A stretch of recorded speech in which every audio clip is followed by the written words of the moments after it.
Wapi mkataba yenu ya kuzimia? Mkataba yenu inaandikwa usiku, inaandikwa wakati watu wamefungwa macho, na sasa haiwezi kupatikana. Hata wale waliandika hiyo mkataba yenu hawana nakala, wanalalamika saa hizi. Mambo yetu na nyinyi ni tofauti kama usiku na mchana. Yetu ni ya wazi, yenu ni ya giza. Sijui kama tunaelewana. Kwa hivyo Raila Odinga's bid for a seat in the African Union, AU, presents both opportunities and challenges.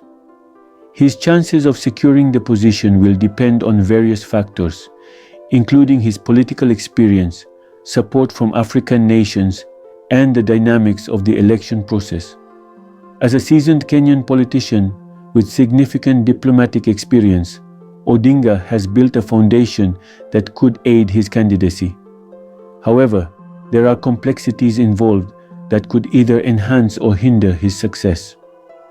Anapanga kujenga reli, anapanga kujenga barabara, sitima anasambaza, kina mama wanajifungua bure, watoto wanasoma na wanafanya mtihani bila kulipa. Yule kazi yake anakumangamanga na mtego, nasa huyu, sijui nasa huyu, sijui nasa yule. Sasa mtu ya mtego na mtu ya maendeleo kama huyu wanaweza kushindana kweli? Mkiona watu wa Embu, tuambiane ukweli. Wakati Uhuru Kenyatta anapanga tujenge daraja ya urafiki na undugu na umoja ya Wakenya, anasema tuko pamoja, tuehamwe, tuko pamoja. Ati yule mganga anasema tialala, sijui tibini. Anaendesha uganga, tialala. Anaendesha uchawi, tibini.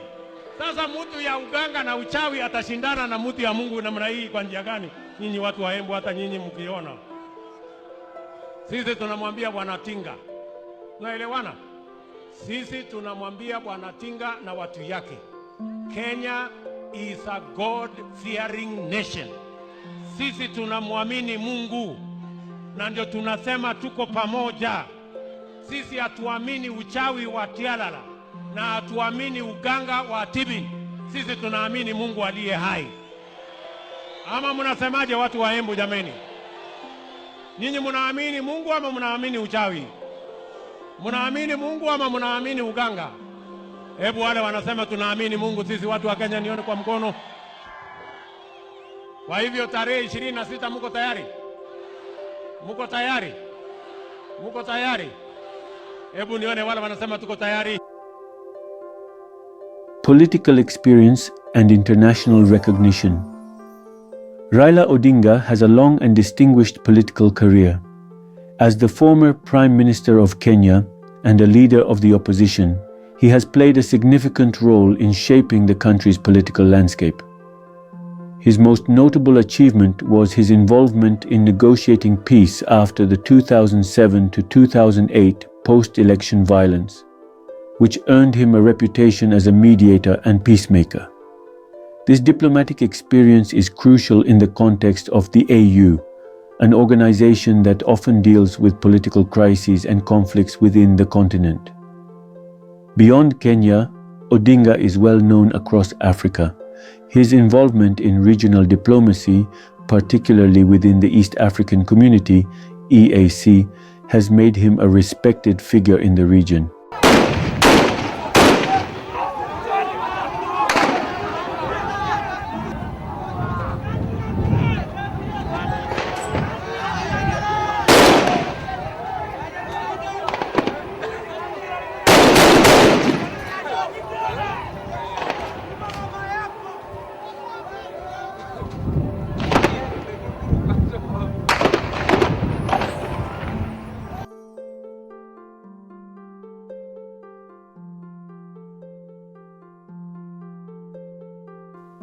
His advocacy for Pan-Africanism and continental integration is in line with the AU's goals.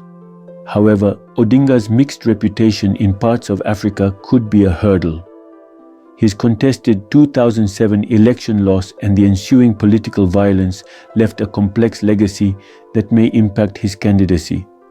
Some African nations might view his past actions negatively, which could influence their decision to support his bid. Regional support from East Africa will be critical in Odinga's campaign.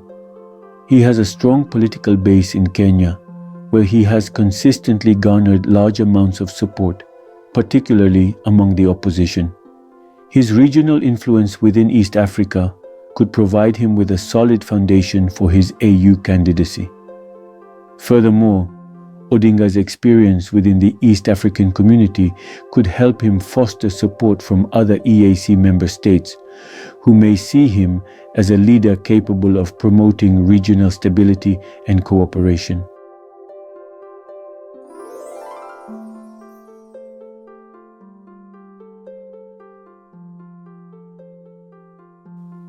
However, regional support alone is unlikely to be enough to secure the AU seat.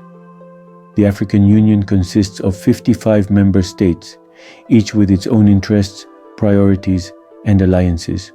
While Odinga may enjoy support in East Africa, he will need to broaden his appeal across the continent.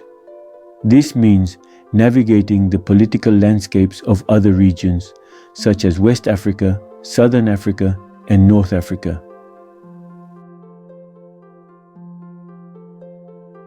Differences that have brought the situation that exists at the moment.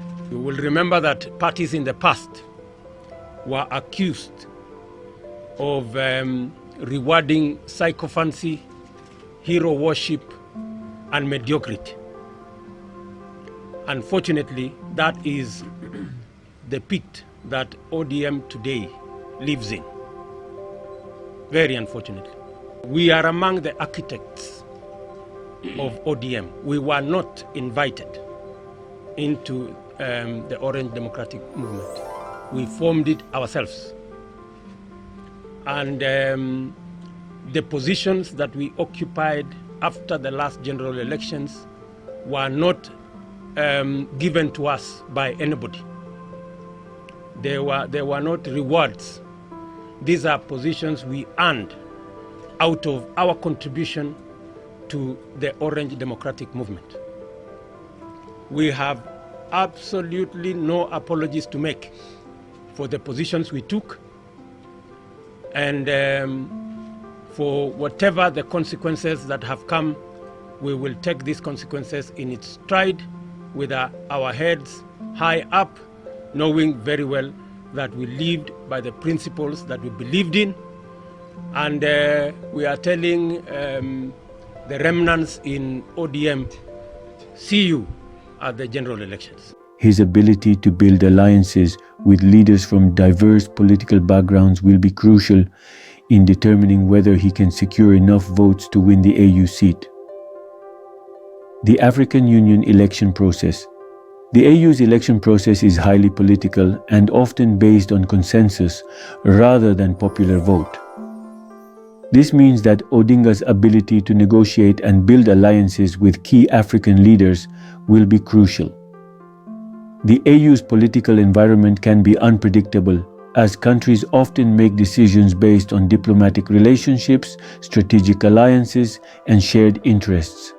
Therefore, Odinga's extensive diplomatic network and political experience will be important assets in garnering the support he needs to win the seat.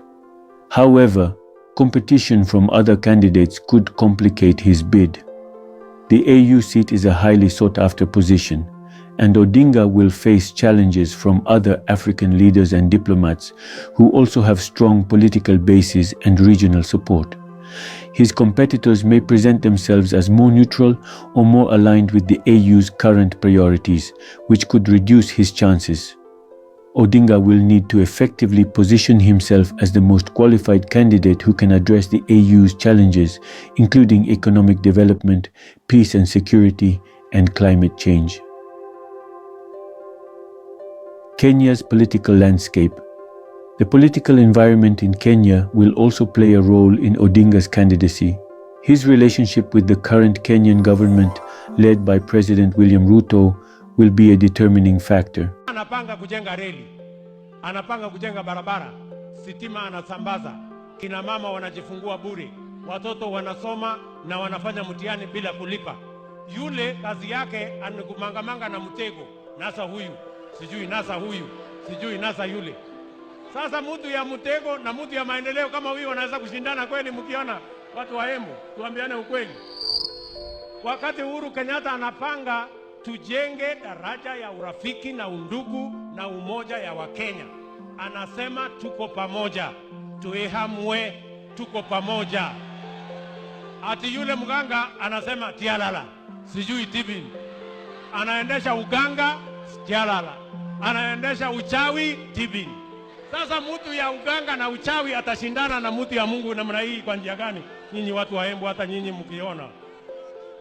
If the Kenyan government does not fully back his bid, or if there are domestic political divisions, it could weaken Odinga's position within the AU. In Kenya, Odinga has significant political influence, but this is not without its challenges, especially as he is still seen as a leader of the opposition by certain factions. Domestic political dynamics may affect his ability to garner the full backing of Kenya's government and institutions, which could have ripple effects on his candidacy in the AU.